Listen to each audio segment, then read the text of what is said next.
आज गणमाध्यम स्थिति जो भाव में भयंकर भाव विपन्न गणमाध्यम आज जो जनमाध्यम परिणत हो गणस्वार्थ को गुरुत्व न दे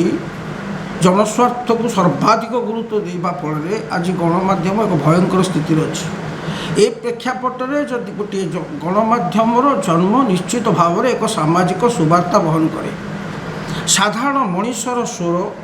तार अभाव तार अनटन को व्यापक कर एक जनचेतना जागृत करवा संगे संगे शासन प्रक्रिया रे शासन कल सक्रिय कर चापयुक्त करेले अनेक समस्यार समाधान हो आगामी दिन भी हम जदि यही पंथा को अवलंबन करी साधारण मनुष्यर स्वर को दीर्घ करी शासन प्रक्रिया को प्रभावित करले निश्चित भाव में ये गणमाध्यम भविष्य उज्जवल एवं आज तार जन्म लग्न मु प्रभु जगन्नाथ निकट में यार जनस्वीकृति जनग्रहणीयता कामना करी मु प्रार्थना करी। गणमाध्यम दृश्य श्राव्य गणमाध्यम सार्वजनीन हो समस्तंकर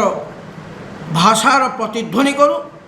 प्रतिफलित हो ये समाजर अभाव अनटन ठू आरंभ करी ओडिया भाषा साहित्य संस्कृति ओडिशार अपहृत सीमा खनिज संपद जल संपद जनसंपद तार समीक्षा सह एक जनचेतना सृष्टि करूँ। यह ही मोर आज शुभकामना शुभाभिनंदन एवं शुभेच्छा।